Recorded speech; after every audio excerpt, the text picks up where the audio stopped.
Wrestling fans, are you ready? For the thousands in attendance and the millions watching around the world, let's get ready to rumble! I'm back, so deal with it. Let's do this! Finally, The Rock has come back! Live TV is awesome. The spirit of Ultimate Warrior will run forever!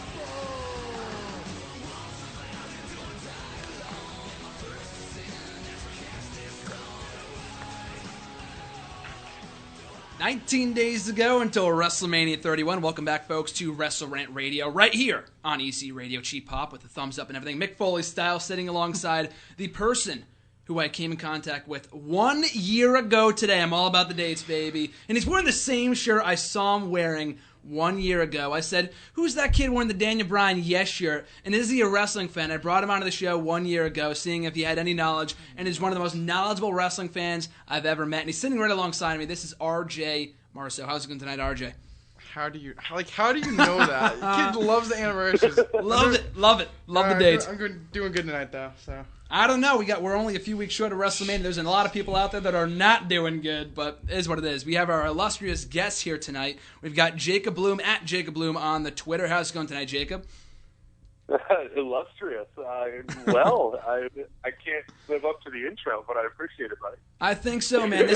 You might be the only three-time guest we've had here on the show, with the exception of... Oh. Actually, we might have... this might be our first. I don't know if we've had anyone on here 3 times. I'm not sure. Mike's been on here twice. John's been on here twice.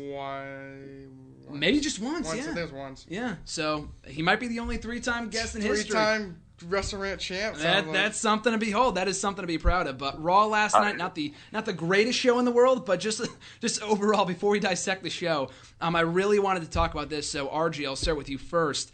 A lot of people are saying that this is, like, before the show, people were like, I don't know if I'm excited about WrestleMania. You were there last year, so you would know. You love the show. I watched it from here at the dorm. I thought it was great. But a lot of people are saying this is one of the worst builds to WrestleMania in recent history. So I want to get your thoughts on that. Are you still excited for WrestleMania? Is that a question? I'm still excited for WrestleMania. But there's a lot of people that aren't. That's why I asked. Okay, it's not like I'm not excited. I just think that the build could be better. I feel like they haven't really done much with Reigns and Lesnar. Even though Lesnar was on TV last night, they just did the Heyman promo. They've had, like, the IC title. I think that's, like, the most built match, pretty much. They keep going back and forth, the IC title thing.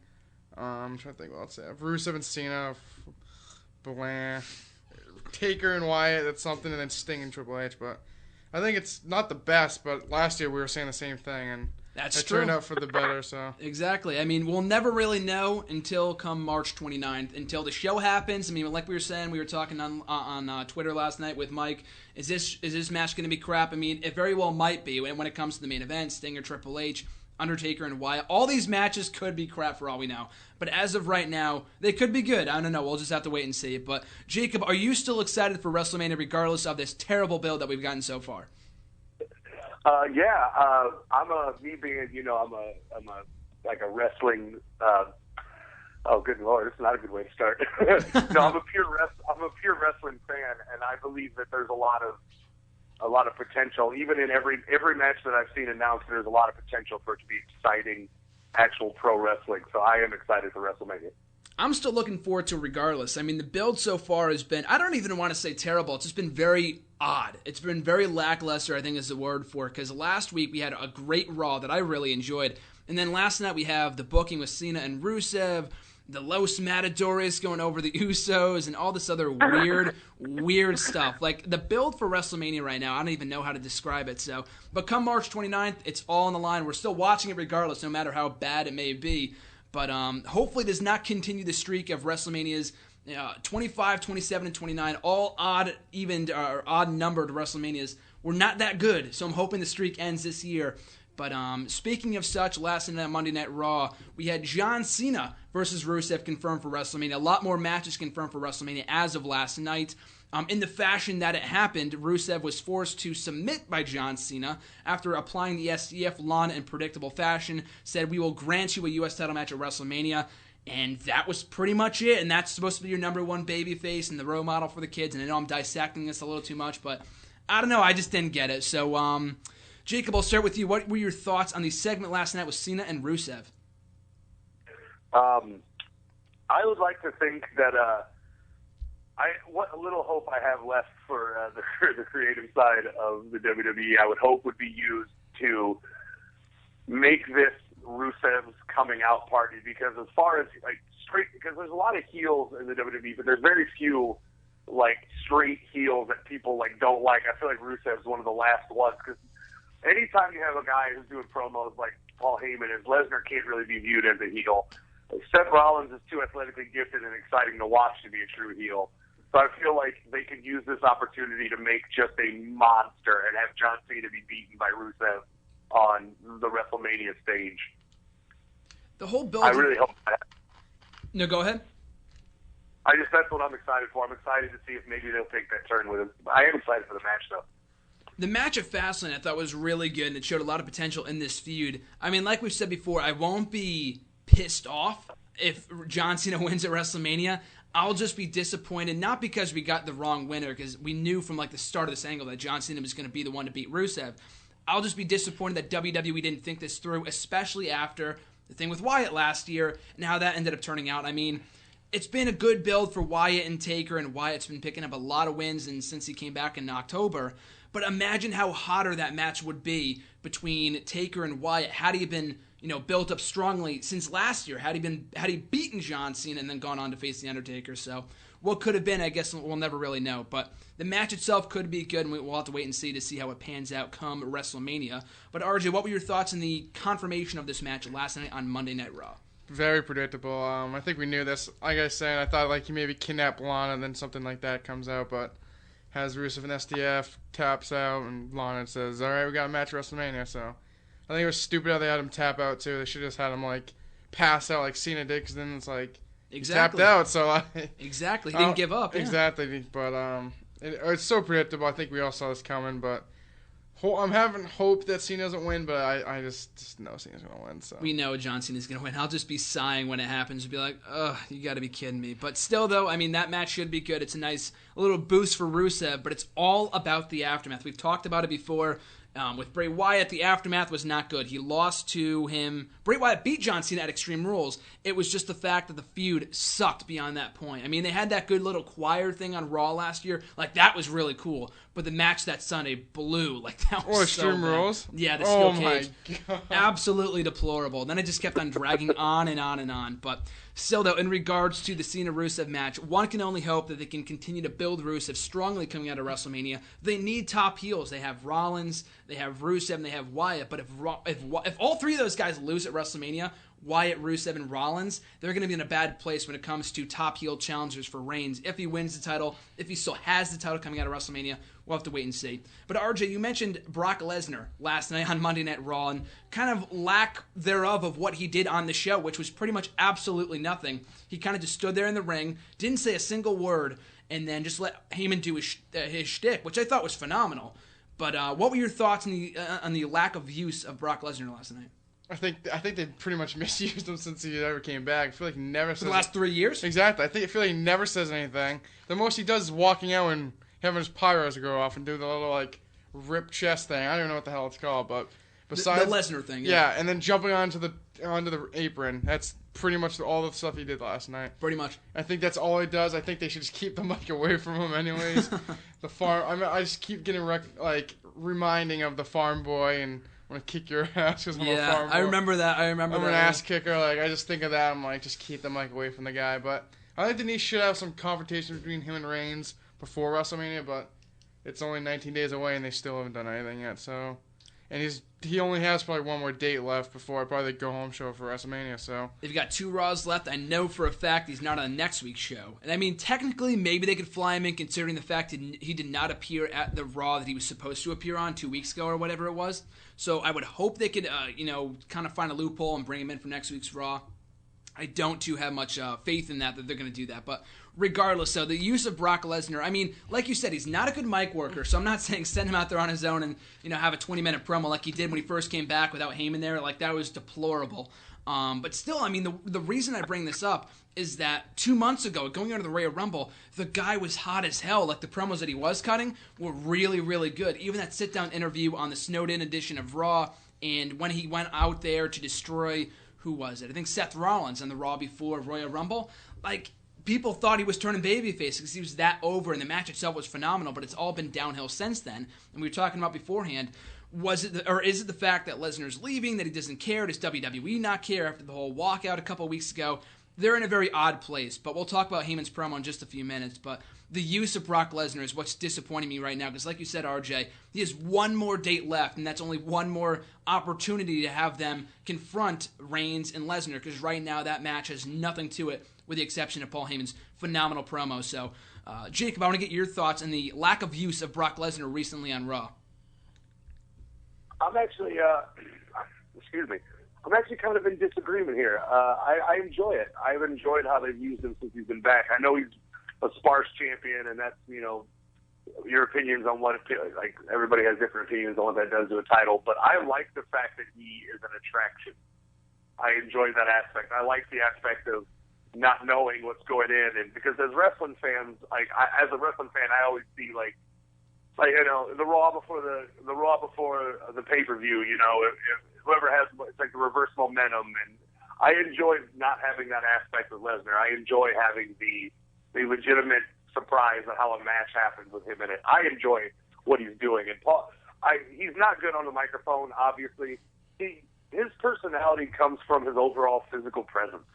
I don't think that to be an entertaining professional wrestler, you need to have amazing or good mic work. I think if you have a presence, like a lot of the greatest wrestlers in history, in my opinion, they weren't great. Like guys like Bruiser Brody, Abdullah the Butcher, Cactus Jack when he was, in the early 90s. A lot of people, you can have a good presence and a good charisma and not be good on the microphone. And I love the mouthpiece. I mean, obviously, Paul Heyman's the best thing on Raw every Monday night. He has been for years, pretty much.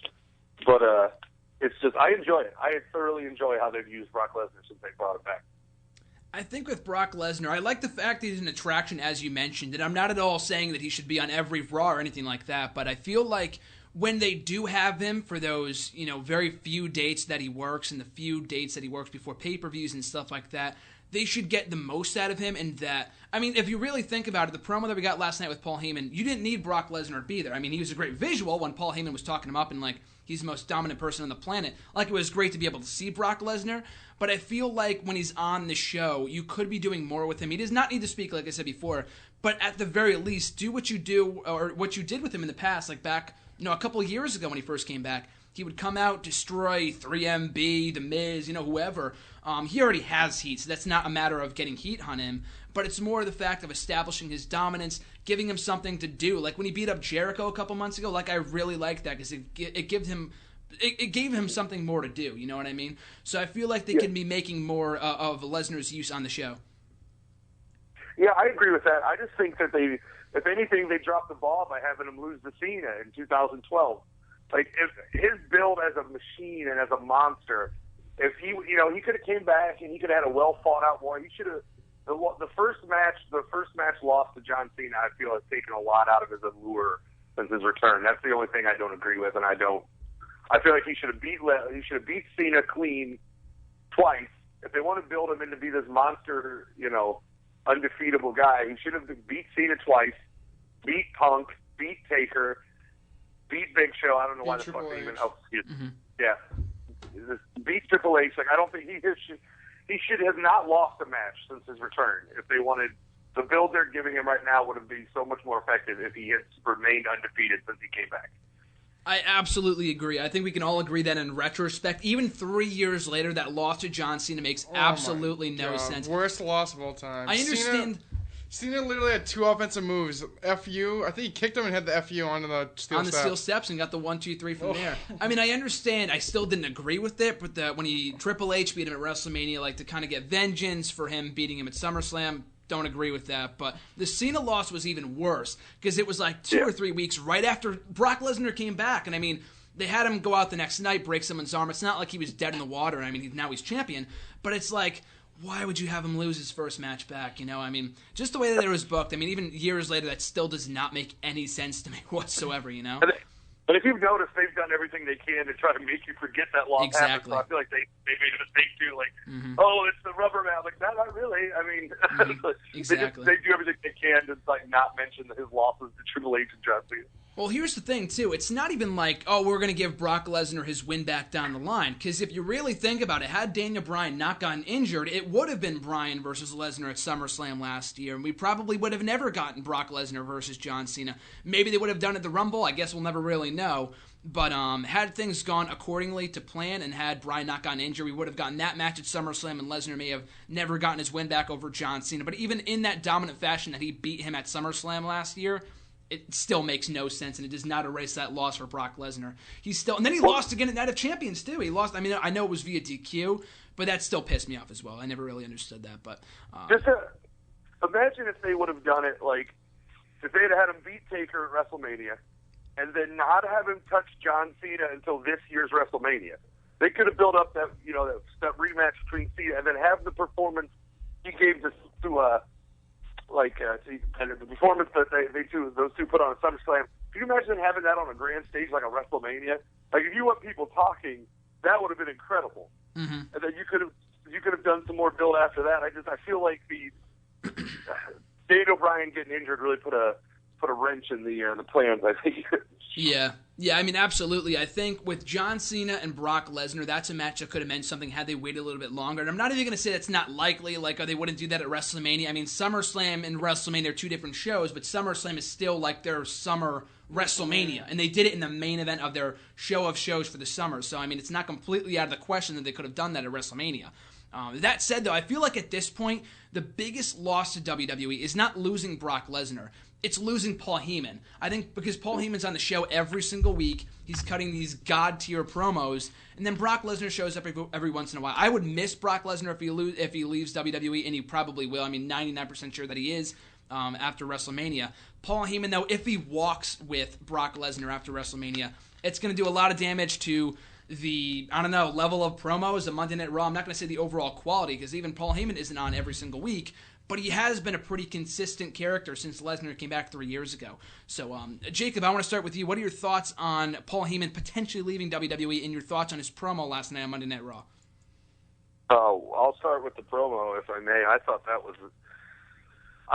everybody was pissed about Lesnar and Reigns after the Rumble. Everybody was pissed. And then they have that weird Blizzard Raw, and I watched a 7-minute interview single-handedly get me excited for a match that I couldn't care less about, and it was because, it was 75% Paul Heyman talking to Roman Reigns, and it was 25% their altercation they had. It was very intense. To say Paul Heyman is useful in the company as far as getting people excited for matches is a huge understatement. I would hope he wouldn't leave. I would hope in a perfect world he could align himself with Seth Rollins, because as good as Seth Rollins is on a microphone, he's gotten, I mean, if you remember, I don't know if you watched any of him back when he was Tyler Black in Ring of Honor, but his promo work, above all else, has just become phenomenal. He was god-awful back then. Like, the developmental system has really helped him with promos, but I would like to see that alignment happen, maybe a double cross of Brock Lesnar. Like, if they're going to really write Brock Lesnar off, and Paul Heyman still wants to stay, I feel like they could maybe go that route. But I really hope Paul Heyman doesn't go anywhere, because it would just take a big chunk out of the entertainment, for me personally, out of Raw every Monday. If Heyman was to stick around, who would you put him with, or what would you do with him? I would actually, if I was booking the territory, as people like to say, I'd have Lesnar go over Reigns at WrestleMania in a very hard-fought match. Have a show of respect for an oddball show of respect by Brock Lesnar, and then have that not sit well with Heyman, and you have to use 4 or 5 guys. You have to get those authority douchebags involved, I guess. But kind of have Paul Heyman back in Seth Rollins and saying that he didn't respect Lesnar. Lesnar doesn't show respect. He's a machine, and that's not what he signed up for. And I'd love to see Paul Heyman backing Seth Rollins, and Seth Rollins kind of telling the authority to go their own way. That's what I thought was going to happen in the Rumble. I thought there was a good chance that Heyman would turn on Brock Lesnar, join forces with Seth Rollins, and then I don't know Lesnar versus Rollins. I don't know what you would have done there, but I felt like there was a chance of that happening at Rumble. There's still a chance of it happening at WrestleMania too. I would put him with either Rollins or Reigns too. I've talked about this in the past, but Reigns is not a good promo, obviously, and I mean either one of those guys I feel like would be good fits. Anyone else, I mean, we'll have to wait and see. But Cesaro, Axel, Ryback didn't pan out too well. That's not Heyman's fault. That's creative's fault for the booking of those guys. That's another rant for another day. But you mentioned the sit-down interview the night after the Rumble, and that being the sole thing that got you excited for the world title match. And I could not agree more. I thought that was great. And why we haven't seen more of that since then is beyond me. You have both guys in the show. Lesnar's made a handful of appearances. And Reigns hasn't been doing too bad. I think he's improved. He still has not got 100% of the people in his back pocket. He probably never will.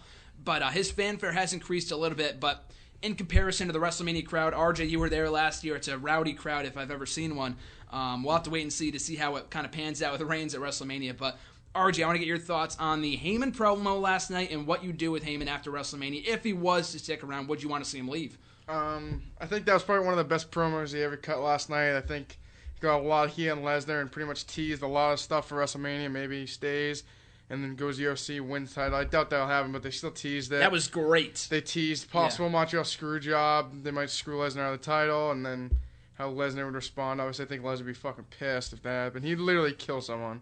He ain't no Bret Hart. He would kill somebody. He would literally beat the shit out of Vince. That was the scariest thing about him saying that last night.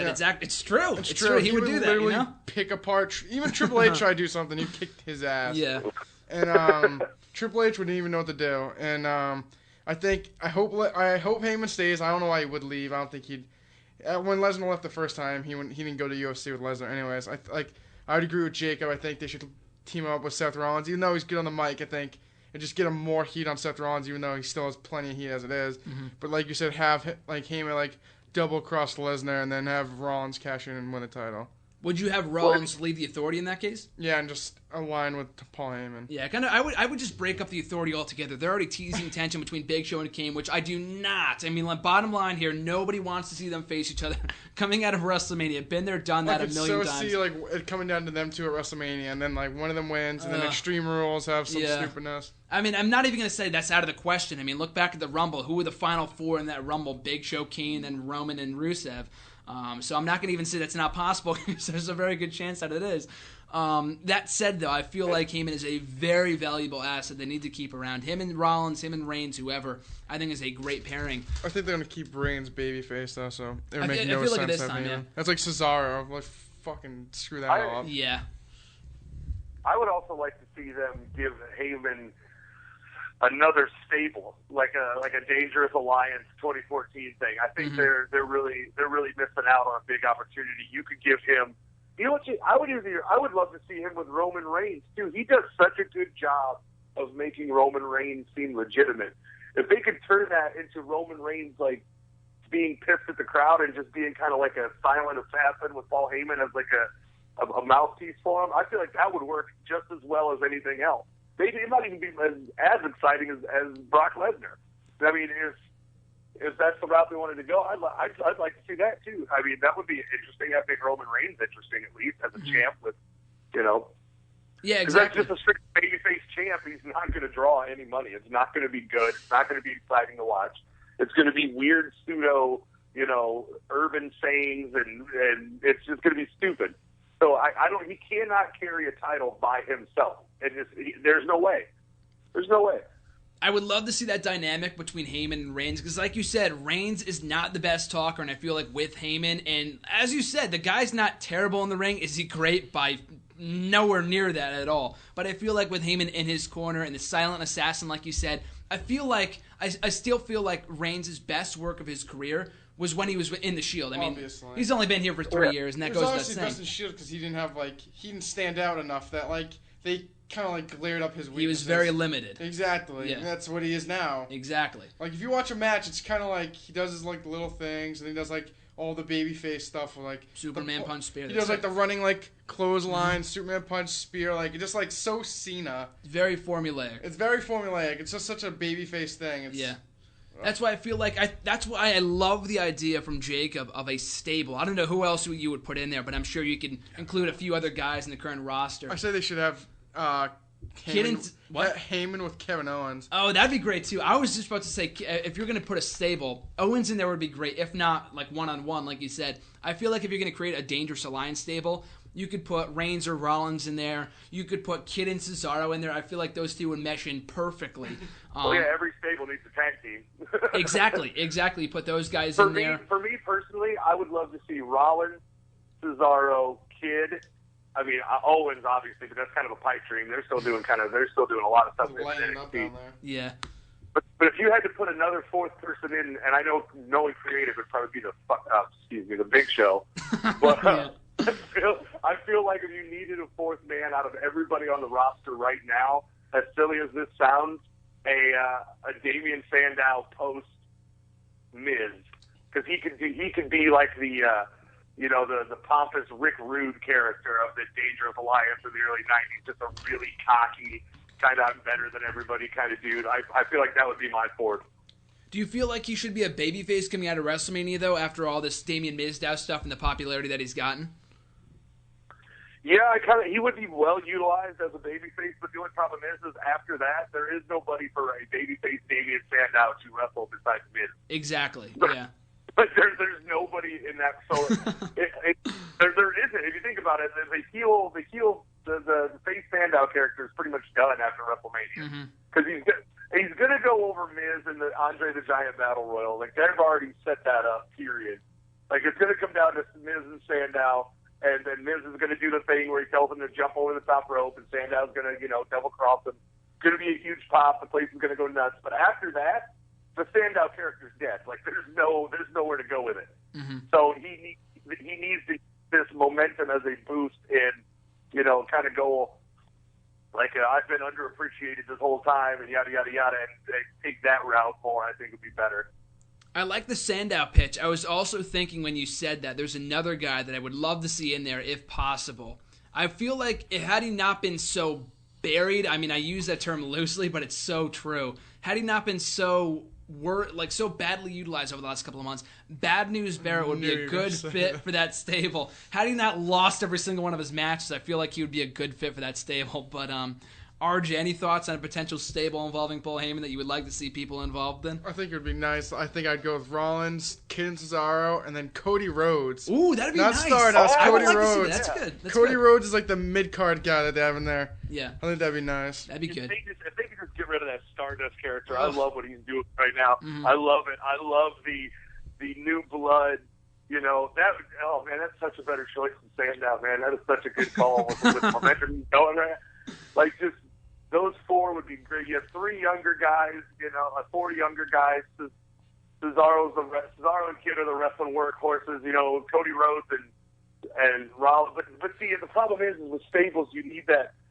I think Cesaro could play that monster machine powerhouse role, but I would love that, man. That's such a good game. Yeah, good call, man.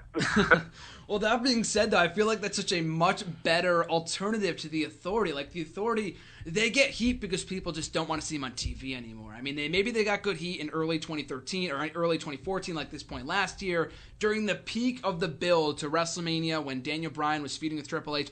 That was when the Authority was at their best. Now you throw in Kane and the Big Show and Triple H and Stephanie emasculating all the heels and the baby faces and John Cena. Like, it makes no sense. So I feel like that'd be a great alternative to the Authority. That's it, though. I mean, this is a bit of a stretch, and I don't want to, make it seem like it's too great, but I feel like that could be this generation's version of like a 4 horsemen kind of stable. Not even like, I mean, I know TNA tried to do it for a while with Fortune, but I feel like those 4 guys, they don't have to wear suits or anything like that, but I feel like from a wrestling standpoint, those could be like your new, the new next era, you know what I mean? But RJ, you mentioned Cody Rhodes. Now, this is WrestleRant Radio. I don't want to go off on a huge tangent here, but this really angered me. Stardust is now officially entered into the WrestleMania Intercontinental Championship ladder match, and he will not be facing Goldust one-on-one at WrestleMania. We've talked about this. at nauseum over the last couple of months, over the last year or so, because we thought it was going to happen last year, and I felt like they wasted them in that Battle Royal, and now they're wasting Cody Rhodes in the IC title match, which has become a huge clustermuck. So I'm going to get your thoughts on the match between Cody Rhodes, Stardust, whatever, and Goldust being scrapped for WrestleMania. Well, I think after the whole Fastlane match, I thought they were going to continue the feud, and they kind of just dropped off. Well, they did the next night, too. Yeah, but I don't know. I think they missed their opportunity there at WrestleMania. They could have had Cody Rhodes versus Goldust. The whole Stardust gimmick's really, like, pushing it now. Like, there's no need for this generation's Goldust because it's just not needed. Cody Rhodes is so much better alone and by himself, not with Stardust. I think they're kind of just wasting him right now. I think as Cody Rhodes to be a great IC title champion, but with like just Stardust is so stupid. Yeah. I think they should have just kept it for WrestleMania and not done the Fastlane match, but yep, exactly. At least they did it, I guess. But besides that, at least you finally got a match between the two. And someone pointed out to me last night that maybe the Fastlane match kind of scared off WWE from doing a rematch because it wasn't too good. Personally, I enjoyed it. I didn't think it was that bad. The finish was botched, and that was not their fault. It wasn't a great match, but it was all right. It was decent, but I felt like they could have added more to it because part of it was due to the fact that, one, the crowd is crappy, and I don't blame them entirely because, like you said, they broke up on Monday. They faced each other on Sunday. Like, the build was so rushed, and it pissed me off beyond belief. But that said, though, I feel like you said, they could have done their match, the first ever encounter between the two at WrestleMania, and they didn't do that, and they ended up scrapping the feud altogether. At least we got a one-on-one match between the two, but it's a missed opportunity, and Stardust. And the IC title match at this point now has 6 people, and it was Stardust, Ambrose, Barrett, Harper, Truth, Ziggler, and Daniel Bryan might be in there too, maybe even Sheamus. Like, that's way too many people for an IC title ladder match. It's too many people because then who they are gonna put in the giant memorial? Exactly. So if they do the 4-man tag team match again. Yep. So that's 2 tag teams that make the Ascension like. I guess like the other tag teams, but like the Ascension have been the biggest dud since they came in the WWE. The whole messed that up with the whole LOD thing. Like, they should have made them. They should have just kept with the NXT gimmick that they had, which was fine. Instead, they had to give them face paint, like Legion of Doom crap. Yeah. Like, oh my god, they so misuse these guys. Just like I can't stand Adam Rose. Oh my god. Yeah, we were at the live event a couple weeks ago in Bridgeport. My little brother, who does not watch regularly, is like, are they like the new LOD or like the new Legion of Doom? Like, they're trying to be, but they're not anything close to what Legion of Doom used to be. So when you job to a commentator, you're no longer going to be considered intimidating. That's just how it works. When you let a commentator completely take your head off of the clothes, don't get me wrong, JBL still throws an impressive clothesline, obviously, but you were jobbed to a bunch of old horses. Like, you're done. Your gimmick's done. The whole angle didn't serve any purpose. Like, I would have understood if it led to Demolition going into the Hall of Fame, but that didn't happen, or at least not yet, or at least not this year. But that was a complete they're never going to botch. put Matt Bourne. They'll never put Matt Bourne in the Hall of Fame. The shit he said about the WWE over the years. There's no way. Wait, Matt Bourne? I don't know. Matt Bourne as in Doink was Demolition? He Yeah. was? Are you serious? I did not know that. Yeah, the Repo Man. He was Demolition, and then he was the Repo Man, and then not Matt Bourne. Sorry, dude. Oh, okay. I was gonna say. I know he was the Repo Man. I got my names mixed up. No, it's okay. Mixed up. My bad. I got my names mixed up. No, it's okay. But I knew the Repo I Man just gimmick. blew your mind for a second. Like, hold on, wait a minute. What? Doink is Demolition. Doink is Demolition confirmed. Too much to handle, man. But yeah, the Ascension has been a complete dud since their arrival on the main roster. But I would have taken them over Los Matadores. At least they're more relevant than them. I mean, the New Day maybe New Day sucks. Then why have them beat the tag champs clean on Raw? Like, that was it makes them look somewhat viable, but the crowd hates them. They suck. Oh my god. The WrestleMania crowd is going to poop all over them. I can't wait for it. I feel like they had a really the WWE was really. Because I was in Fort Wayne. It was in my town the night the New Day debuted. And I remember going, oh yeah, this is good. This is going to be kind of funny. And then when it happened, I'm like, what in the fuck is this? Like, this is the worst thing.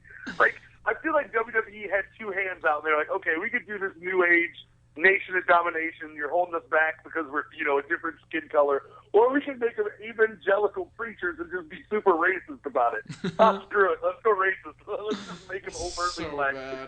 Exactly. It's so stupid. dumb. It was funny too, because the reason why, from what I heard anyway, nothing confirmed, but the reason why they didn't do the new LOD, or the new Nation of Domination, NOD, excuse me, with Kofi, Xavier, and Big E, was that it had a racist twist on it. But even if you put those guys together as a heel stable, it didn't need to be about race. Just three guys that are being overlooked, and they go out there to try to make an impact and send the message. It's that simple. The thing about that is, I feel like Kofi Kingston was never overlooked. I think he's always had like that mid-card guy. He's had his fair share of championships, so I don't think that's the issue. Like Big E would be like one of those guys. And Xavier Woods, they never did. Xavier Woods just never even got off the freaking... guy never got out of the freaking driveway. The guy was still parking in the driveway. He never got out of, like... Everyone's like, oh, Xavier Woods, and then he's stuck with freaking R-Truth. You get paired with R-Truth, your career's over. And had the stupid Funkasaurus gift. The Funkasaurus, like, theme song. What a waste. And did, like, the hair flip. Oh, my God. This generation, the wrestling's version of, like, Eddie Murphy, pretty much, is what he was. I mean, it's funny. It's like him, Emma, like, they're so over in NXT, then they go to the main roster, and they come back, and they're like... They messed up Emma, too. Oh, yeah, they messed her up big time. I mean, they've completely ruined her. But on the topic, what was that? I said, in my opinion, the whole Emma thing wasn't even that great in NXT. Like, the reason she got over in NXT was her wrestling quality. Like exactly. But then when they brought her to the WWE, they really played up on the stupid fucking dance and Santino. And Santino, yeah, exactly. Oh my God! Just let her wrestle. Yeah. Let her come out and be stupid, then have a good match. Like they're going to do the same thing to Bayley when they bring Bayley to the main roster. Like it's just going to be high fives and hugs, and then she's going to job to like whatever divas in the ring. Summer Rae, yeah. That's the thing. They're doing better with the women. I'll give them that. The use of them last week was better. When AJ returned, she got a big pop. What did they do this week? Natalya versus Naomi, who gives a shit, and then they had AJ beat Summer Rae. And the Flintstones promo, too. Summer Rae has been so irrelevant since she debuted in WWE. Well, since she broke up with Fandango. She sucked at Fandango, too. Well, at least she was more relevant with him than she is now. You know what I mean? Just like Rose is more relevant now. Oh, God, Rose. At least she's out of the ring. God forbid, at least she's out of the ring. You know what? Eva's back, too, by the way. This is probably going to be an unpopular opinion, but I kind of feel like they dropped the ball in New Fandango. I feel like New Fandango could have been rad. Like I feel like they could have done something really cool with the dark and the mysterious Latin thing. They could anybody but Rosa Mendez. She's a fucking idiot. But like I like the idea. I like the idea. I like the idea of. I like the idea of bad guy like dark Fandango like violent. And then I was like. Yeah, whatever. Because Johnny Curtis is a great competitor. He's great on the microphone, great in the ring. But it's just like the WWE's like, we're just going to stunt your moveset and make you talk like an idiot.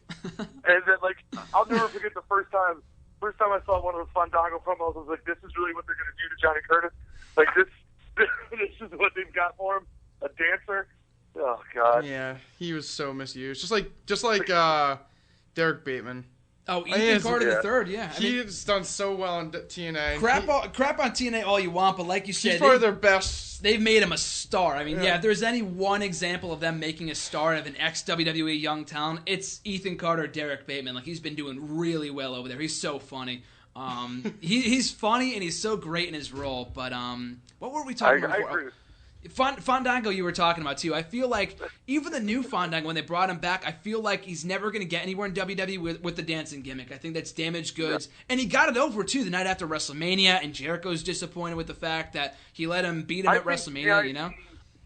I don't think you can give him credit. I don't think you can give it credit. I think the gimmick got over because the crowd was ironically shitting on it. I don't know if that's getting over. I just like feel the Ascension in NXT, yeah. Yeah. Like, the crowd made a joke about it, and like, the WWE's like, look, they like us. It's like, no, dude, you're getting made... It's like that corny dude in high school that gets made fun of and thinks he's, like, one of the cool things. No, it's stupid. They made fun of it. Let it go. Yeah, like I said, the whole Fandango gimmick from the beginning was stupid. I think any dancing gimmick will never get over, and it's just so dumb. Vince loves dancing gimmicks. I don't know why. It was the same guy that made the Viagra commercial on Monday Night Raw. The guy's like out of touch. I mean, the guy is beyond out of touch. Remember the whole Vicky Guerrero puking on, or it was Stephanie puking on Vicky last summer? Did you remember that? Roman Reigns like poisoned her coffee or something like that, and she ended up puking all over Vicky. Like, that was gross, and it had Vince written all over it. I don't know if you remember this, but you mentioned Ethan Carter, Derek Bateman. He did a promo. This is a long time ago. He did a promo on Raw, some backstage vignette or something like that, where he was doing cologne for Mark Henry. Do you remember that? And it was it was a terrible commercial. It was goofy as all hell. He was gone from Raw after that. He was never seen again. And he did an interview recently that said that commercial was completely written by Vince, and he was the only one laughing backstage when it aired. And oddly enough, he was never seen on Raw after that. So that goes to show what the entertainment value of WWE and who it's written by and stuff like that. But kind of getting back on track here from Fandango to Raw to whatever. Undertaker versus Bray Wyatt is now official for WrestleMania. Now, the build so far, I think, has been good. A lot of mixed reactions. We're not seeing Undertaker until WrestleMania, apparently. So I'm fine with that. But will Wyatt's promos get repetitive? We'll have to wait and see. I'm not really sure. But the thing with me for this feud is that I feel like it would have really benefited from Wyatt and Taker with the streak being on the line. And I feel like if they're going to be doing this match this year and then Sting Taker next year, then why bother breaking the streak in the first place? I'm not saying it was completely pointless. It helped Lesnar to an extent, but the guy's leaving. A lot of different factors here. So, Jacob, I'll start with you. Do you feel like breaking the streak, in retrospect, 1 year later, was the right move? If this is the storyline they're going with, no.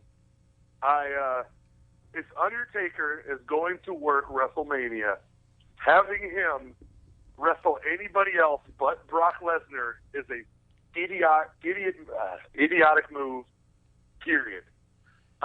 There's just, like, we talked about this last year, like, I think it was after WrestleMania.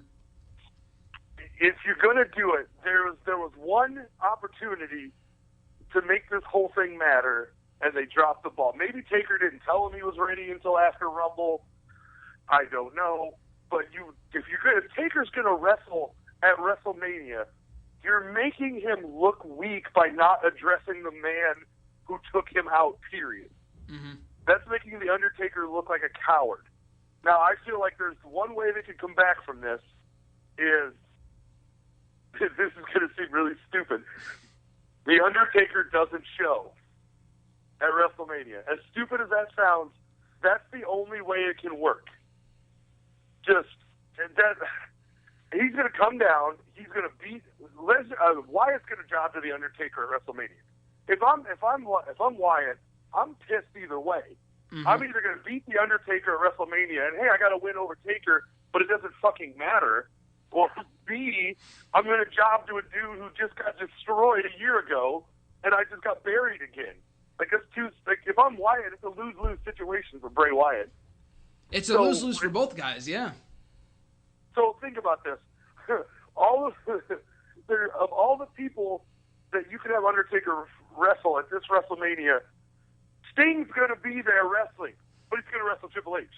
Lesnar's going to be there wrestling, but he's going to wrestle Roman Reigns. Like, why the hell would you do? Why? Wyatt doesn't need to wrestle The Undertaker. He doesn't. They should have done, if anything, a rematch between Wyatt and Lesnar and give Wyatt that win back. I mean, I understand what they're trying to do with the titles, because I think they're going to put the IC title on Daniel Bryan to give the fans like, hey, look, Bryan did something.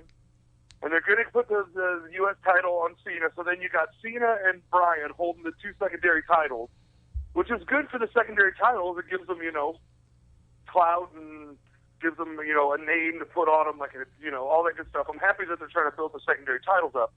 But The Undertaker is such an important aspect to wrestling fans, period.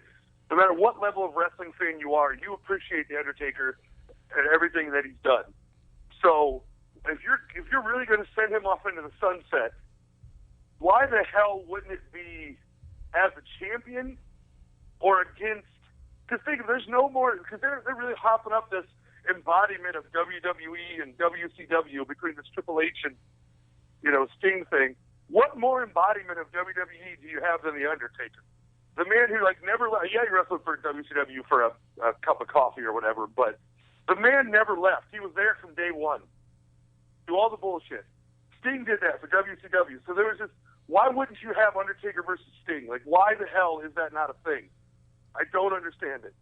Well, I said back in December when it was first rumored that Wyatt versus Taker was rumored for WrestleMania that if you're going to have both guys in the same card, I don't know why you wouldn't do the match. Now, in thinking about that, with WrestleMania confirmed for Texas next year, the Arlington Stadium, and having to fill, or AT&T Stadium, I'm sorry, having to fill in that 100,000 seats, we talked about this before. The only reason this makes sense is if they're saving it for next year. But even then, I mean, I just feel like the timing's off. If you're going to do 2 more matches with Taker, the streak might as well have been on the line, because at this point, the match with Wyatt means nothing. The streak is not on the line. Like you said, Wyatt's probably going to lose. And RJ and Mike and I, we talk about this, all the time. It's a lose-lose for both guys. Taker's going to lose 2 years in a row. Is Wyatt going to lose 2 years in a row? Like, you're having the 2 losers from WrestleMania face each other. Like, how does that really work, And the feud is never going to really get good. I mean, Wyatt's been doing a good job in his role, but we're not going to see Taker till WrestleMania. Now, we know Taker's not going to stick around afterwards, so that's it. There's one and done. Wyatt doesn't get his win back, so who does it really benefit in the end? So, RG, I want to get your thoughts on this feud, too, and again, I'll ask the same question that I asked Jacob. Do you feel like the streak being broken was the right move? I think eventually it should have been broken. I think it should have been broken a while ago. I think dragging out to the end of his career kind of was the wrong move to make. Obviously, they made a star of Lesnar, even though the thing is, they made a star of Lesnar who's already a star, so it didn't make any sense. If I had to go back and do it, I would have done WrestleMania 21, him lose to Randy Orton, or have him lose a second time against Shawn Michaels. I think Shawn Michaels had plenty enough in the tank that he could have kept going. I think losing to Lesnar was kind of, it made an amazing moment, because people still think of that and holy shit. But, like you said, now Wyatt lost last year. Undertaker that's lost it. It's last just year. A moment. That's it. It is. It's a moment, and it's amazing. But just if you're gonna have him wrestle again, then he needs to win. But Wyatt needs to win too, because he was so hot last year, lost Cena, then he kind of died out. Then he got hot again this year, and then he's gonna lose again, and then like you said, and then he doesn't get his win back either because Undertaker's done. I don't think it really would matter. I think it wouldn't even matter if the streak was on the line because Wyatt would probably job out anyways. So it wouldn't really matter. It would make the match feel more meaningful because at this point it just feels like you could put anyone in Wyatt's shoes right now and it wouldn't matter because it just feels like filler until presumably we get Sting versus Triple H. Yeah, but I feel like before, every year, it didn't really matter because we all knew Undertaker was going to win. Like Mark Henry, freaking Shawn Michaels twice. I knew Triple H was going to lose. Triple H twice. Punk. Triple H 3 times, technically. Exactly. People knew he was going to lose, so it was all right, Undertaker's going to win. But now that he lost, it's kind of he should just have been done after he lost. Yeah. I don't think he should. I think. What do you say? Continue. I'm pretty much done. I think they should have put Ambrose in there instead of Wyatt, personally. I think Ambrose would have been better suited in this situation, and because Wyatt's going to be breeding and creepy no matter who he wrestles. That's just his character.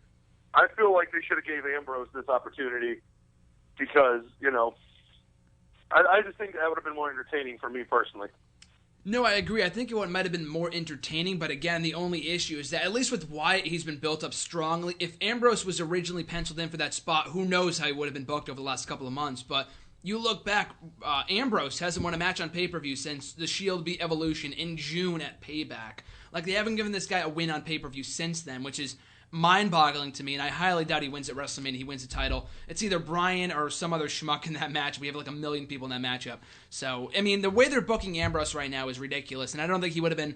At least Wyatt is somewhat of a threat. There's a chance he might win. I feel like with Ambrose, he still would have lost. I feel you there, and that the feud would have been more entertaining, but the fact still remains I don't think Taker would have shown up regardless, and I don't know. I just feel like it's a lose-lose, so I don't know what they're going to do coming out of WrestleMania. But any final thoughts, RJ, on the feud between Undertaker and Bray Wyatt coming out of WrestleMania? Ridiculous.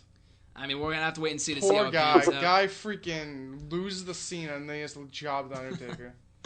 It's just a filler year. I feel like they're just waiting. It's like with 29. It's just like the tagline for this show is, this show is going to blow because we're waiting for WrestleMania 30. That's pretty much what they're doing this year with 31 and 32. I don't want to completely poop on it until it happens. Yeah, but I feel like 25 sucked and everyone thought it was going to be amazing. It sucked. Oh, no, I mean 29 and 30, yeah. 25 sucked, yeah. 25 was terrible. But 24 was great, though. Exactly, but it makes no sense. They built it up to be this huge show, the 25th anniversary, and it sucked. That was terrible. At least Undertaker and Shawn made it worth it, though. Oh my god. It was just... I think one of the best WrestleManias of all time, in my opinion, was WrestleMania. I know the Lesnar Goldberg match sucked. But WrestleMania 20, I love that. But you'll never be able to talk about it because, of course, Chris Benoit and whatnot. Yeah. I think that was great. I think that was a great WrestleMania. I think obviously like it was fucking long as shit. 5 hours. They had way like too long, yeah. two random fatal 4-way tag matches too, which kind of all good though. All good. They all were good. good, Matches, and then yeah. Kane Undertaker wasn't as good as people like expected it was gonna be. But I think, like you said, I think it was a good WrestleMania. The Angle Guerrero match was too. The main events, yeah, I thought that was a really good match compared to everything else. I thought the main events were great. I thought they were really good. I think the Evolution. That was a good match. Very underrated. Very underrated match.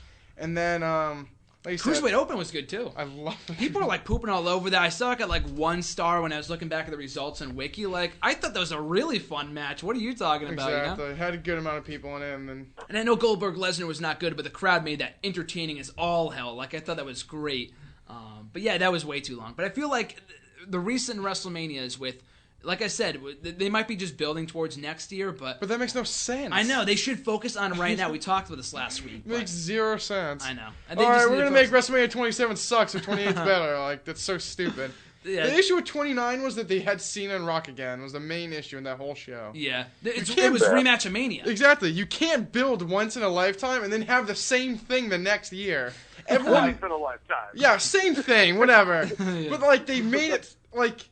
Everyone, I thought Cena was going to win at 28, honestly. That's what I thought, too. So then when they he had won, I was like, oh, man. And then they had the next year, so everyone knew Cena was going to win. It would make no sense for Rock to win as again. champion, too. Exactly. And it wasn't like, oh, Cena needs his win back. We need to have him beat the best of all time. Like, no, you don't. You just leave it right there. Did Hogan get his win back over Rock? No. They had a rematch the following year, and Rock won that, too. That's you know stupid. what I mean? It was dumb. It was so stupid. And they tried to make, at 29, I cried of laughter, because I watched 18, as you said. Great WrestleMania, too, by the way. When Hogan put over Rock, like raised his hand, they tried to do that exact same thing with Cena and Rock at 29. Yep. An embarrassment of an attempt. I thought that was horrendous. They had like swagger and WWE. People buy John Cena as Hulk Hogan for all of the wrong reasons. He's a limited See, but here's the thing: Cena will never be Hulk Hogan because Hulk Hogan was better on a microphone. Period. I just don't. Hulk Hogan could. I mean, he's just. There's certain things that only happen once in a lifetime, and obviously John Cena has. They've done everything they can to make John Cena this generation's Hulk Hogan. But here's the thing: I'm not a big Hulk Hogan fan, and obviously John Cena's better in the ring than Hulk Hogan. That's not even a question. Yeah. But it's still you can't do it, man. Like there is no. People don't want to see that shit anymore. Like, if this is what it is what it was in, like, 95. That's where we are right now. Pretty much, yeah. 20 years after 1995, wrestling is in the state it was in 1995. It's all stupid gimmicks and babyface bullshit, and there's just nobody wants it. Nobody wants any of what we're seeing. People want the shit that, we see on NXT or, that's the kind of shit we want to see. We don't want to see fucking Captain Super Cena of the SS fucking bury everybody. Nobody wants to see that shit anymore, like, ever. So I just don't understand why they just don't get it. Like, as much as I like, Triple H obviously is going to be the heir to the throne of Vince McMahon, period. I mean, that's kind of how they built it up. Yeah. So I feel like Vince McMahon has become what his father was and just thinks you could do things one way and that's it. And Vince is doing, Triple H is doing to Vince the same thing that Vince did to his dad, just waiting around for the old man to ride off. Pretty much, yeah. Like, oh, wait, you mean you want us to be on cable? Yeah, we're going to do that as soon as you get off the wheel, old man. Like, I feel like that's how Triple H is doing now. Like, oh, yeah, we're going to make people like pro wrestling again just as soon as you get the fuck out. We're making people do cologne commercials. Pretty much, yeah. Exactly. Yeah, Vince is never going to step down, so that's pretty much the basis of it. But he just needs to step down. He is so out of touch. You got to look it up on YouTube. I don't know if you've seen the video, but it's Vince McMahon out of touch music video, and someone sent it to me last night after the whole Los Matadores thing. It's so funny.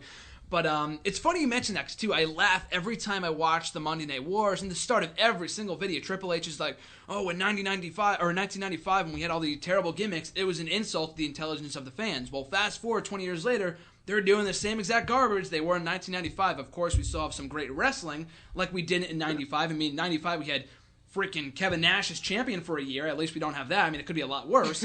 But at least. Time out. What? I think Kevin Nash gets a lot of unnecessary flack. That's just me. I'm not a huge Kevin Nash fan, but the man at the time, there was nobody else who could have done what he did, with the exception of him. Like he was good for what he was. Yes. Yeah, he had 5 moves, but shit, Hulk Hogan had 2. Hogan had like 3, and he did it for 20 years. I think 1 year Kevin Nash was pretty solid. No, true though. But I say that because '95 was like one of the worst business years that WWE has ever seen, and he just happened to be champion at that time. Maybe it doesn't fall all on him, but I don't even mind Kevin Nash. Like, I'd be fine if he won the Hall of Fame. Yeah. But RJ is not a Who Kevin was Nash the champion before Kevin Nash? Fucking Bob Backlund. Who gives a shit about Bob Backlund? Nobody. In '94. Backlund. But we also had Yokozuna and Bret Hart and a few others too in '94 and '93. But I understand where you're coming from, though. I understand. So we'll end on a positive note here. Conor the Crusher, I don't even bother to pronounce his last name because I feel like I'm going to botch it. But Conor the Crusher going into the WWE Hall of Fame for the Warrior Award, which I think is awesome. I'm a huge Warrior mark, but they talked about this. Warrior talked about this in his induction speech last year. The whole wing for the overlooked people and for the people that deserve it the most and stuff like that. So they're doing it in Warrior's name. They're honoring Conor. I think it's amazing. It was one of the highlights of last night's Raw when they showed that video. Very emotional. I thought it was great. So RJ, I want to get your thoughts on that before we go off the air. I think it's amazing. Honestly, I think it's a nice, heartwarming thing for WWE to do. I think, like you said, last year he was teasing to have an award for people that like pretty much like are a warrior, and I think he's a perfect first induction. I think that it'll probably be a yearly thing. I hope. Oh, I believe it will be. Yeah. But I think he's probably the best person they could have had as the number 1 inductee, and I think it's just great for his family and stuff like that for how much he pretty much had throughout his last years, and I think it's a great moment. I think it's an amazing thing WWE's doing. Probably one of the best things I'm looking forward to at the Hall of Fame this year, with the exception of the induction of the Macho Man. I think everyone else I'm fine with everyone else for the most part. Like, I like Medusa and Schwarzenegger, couldn't care less about. Rikishi. Bushwhackers. The rest, it's not a terrible Hall of Fame class, but I'm looking forward to Conor and Macho Man the most. I think that goes without saying. But Jacob, what were your thoughts on the video and the induction of the Warrior Award being with Conor being the first recipient of that award last night on Raw? Graham, I have a reputation on your show of being somewhat of a hard-nosed guy, so I'm going to neglect to comment. No, I'm just kidding. No, it's great, man. Like, that kid, I watched that that kid as an adult who thinks I'm, over everything and nothing, see, it's stuff, heartwarming stuff like that, man. That's cool. I'm really glad they're doing something like this too. Now, is it for whatever. I don't care what the reason for doing it is. I'm glad they're doing it. Exactly. Like, some people will say, "Oh, it's a PR move," whatever. I think it's a lot more than that. I think the fact that it's in Warriors. Also, I am not happy about Randy Savage being in the Hall of Fame. Really? Now that you mentioned. Why do you say that? It's not that I'm not happy. Macho Man has deserved it, but why? I've been waiting to talk to you about that. Why in the blue fuck? Hulk Hogan. Hulk Hogan. Yeah. I knew you were going to say that. I knew you were going to say that. It's like saying, "Oh, we're gonna have, we're gonna induct." I don't know. I can't even. It's so bad. I don't even have another comparison to make. The man's hated fucking like. Hey, here you go, fans. Like, we're gonna give you what you want, but they're still giving you that WWE bullshit backstage nonsense. Like, oh, here's the fucking thing. Like, oh my god, that's the stupidest fucking thing. Hulk Hogan. I gotta watch Hulk Hogan talk about how much he loves the Macho Man. Macho Man hated your fucking guts, you old bald piece of shit. I'm sorry. I'm cursing too much. I fucking hate Hulk Hogan. I hate Hulk Hogan. I've been waiting for fucking years for Randy Savage, and I'm like, oh my god, like every year, oh god, this is the year Randy Savage. No, damn it. All right, next year. Finally, they give me what I want. They want to give Randy Savage his due credit, and then they have this fucking Judas. Fucking, I hate. They should have had Lanny Poffo induct him. Lanny Poffo, I think, is going to accept on his behalf. Fuck Lanny Poffo. No. Everybody else in the Poffo family, shut up. They all fucking suck. The only one who mattered was Randy Savage. I don't give a fuck. Leaping Lanny Poffo can fucking fuck off. I hate him. I hate him so much. And I'm so sorry. I'm getting so mad. And this is my last time on the show. I understand. But fuck Lanny Poffo. That's the last thing I want to say on the grand show. I want that on record. Who do you think should induct Randy Savage then? Okay, if I had to pick a fitting inductee for Randy Savage, my fitting inductee for Randy Savage would have to be... See, he hated everybody. It's such a hard choice. Like, I don't feel like you need an induction of Randy Savage. Like, I feel like it's just, they could just sit around and be like, yeah, we fucked up waiting this long to have Randy Savage. Yeah. I wouldn't have mind Steamboat. Well, I was going to say, what about Steamboat or Elizabeth? Oh, Elizabeth dead. Steamboat dead? would have been She's awesome. dead? I don't know if she's dead. She died like 10 years ago. Did she? Yeah. I don't fucking know that. No, it's okay. Who'd you say? I said Steamboat or Elizabeth. I know Elizabeth died. Yeah, she died, yeah. Yeah, dude, you didn't hear that shit? Lex Luger killed her. Yeah. I don't want to spread rumors, but I'm pretty sure Lex Luger was directly responsible. Yeah, that happened a while ago, so unless they can bring back her ghost or something, that would be... No, I know, well, yeah. Elizabeth never said a word in a decade of being in the WWE. Like, you expect her to come out? No. Steamboat would have been great. Who else, man? I don't know. Steamboat. Shawn Michaels would have been great. Yeah. Somebody like that, you know, even though they hated each other too, but at least not so blatant. At least Macho Man Randy Savage didn't make a rap album about how much he fucking hated Shawn Michaels. Yeah. But She died in 2003 a drug and alcohol overdose in the same house shared by Lex Luger. Yeah, they were in a relationship at that time. You gotta watch it, the Macho Man DVD. I bought it a while ago. It's a really good DVD, and they talk about it on there.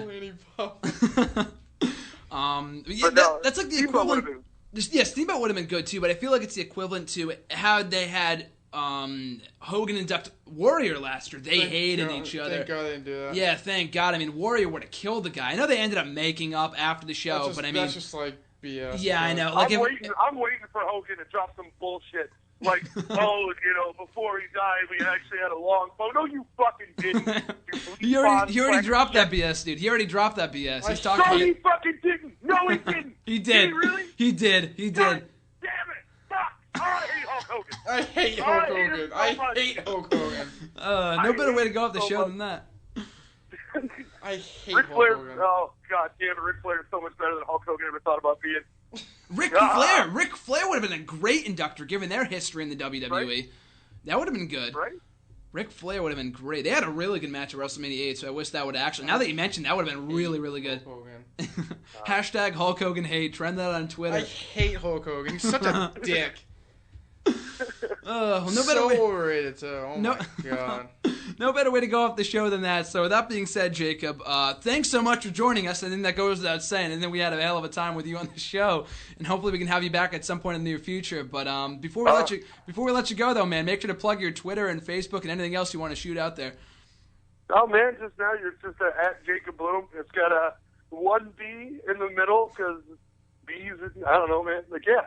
I don't know. You plugged it, man. We're good. I just enjoy doing this. I'll do it as many times as you ask me, brother. You know that. Absolutely, man. Sounds good. Well, I mean, we were supposed to get you on here a month ago, but, you know, with all the conflicts and stuff like that, but it was worth the wait, dude. I think that goes without saying. But, again, man, thanks for coming on. I apologize again for my demeanor. I'm just very, I get very angry at Lonnie Poffo and Hulk Hogan. No, it's okay, dude. I think it made the show 10 times more entertaining. So thanks so much, and we'll talk to you down the road, dude.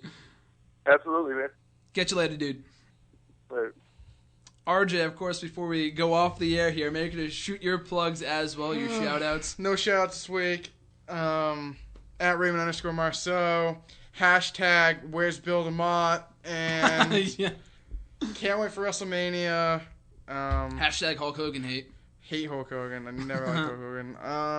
Besides that, I'm excited for WrestleMania, and hopefully we get a good show this year. 19 days away. Well, next week we will not be here on campus. Off on spring break. I'm going to Cancun. So are you. I'm just kidding. I'm not going to Cancun. I'm going to be fucking watching the WWE Network in the comfort of my own home. Yeah, exactly. I'm not going anywhere.